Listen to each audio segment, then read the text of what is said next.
3000萬嘅二手廠房，產權過戶嘅稅費咧就800萬，股權過戶嘅稅費咧就400萬。如果你係客戶，你會點樣揀？股權過戶慳稅費咧，呢個係大家都知道嘅，因為對比於產權過戶嚟講，佢會慳低高額嘅土地增值稅，佢只有2個稅種，一個係企業所得稅，另外一個咧就係印花稅。但係老闆，你知唔知道而家金稅4期、新公司法同埋勞動合同法已經令到買賣二手廠房股權過戶嘅風險已經係大到不得了啦！你買低咗公司嘅股權，就意味着你要承擔原公司嘅一切。根據勞動合同法，原公司嘅所有歷史欠薪、社保、公積金、經濟補償，新股東係必須要全額埋單嘅。第二個呢，就係稅務風險，如果原公司嘅老闆用公司賬戶同埋個人賬戶混亂走賬嘅話，呢個風險嘅話呢係有100%就會轉移俾你嘅。你可以查得到公司賬戶嘅所有流水，但係你查唔查得到老闆私人賬戶嘅所有流水呢？如果原公司有偷稅、抗稅、呃稅嘅話呢，咁樣稅務機關嘅追徵期嘅話呢係無限期嘅。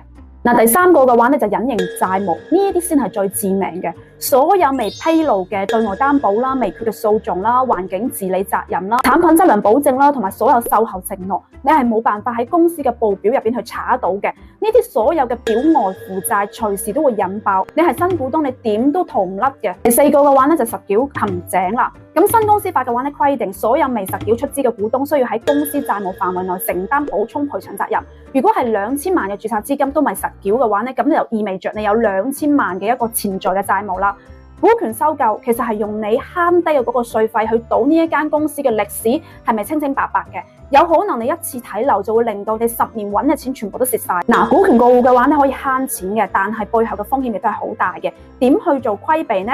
下一條視頻同你講清楚，可以點一下關注。我係萬萬，喺中山呢，就係幫製造業老闆做資產規劃配置嘅，關注我，廠房買賣嘅路上面多一個靠譜嘅朋友。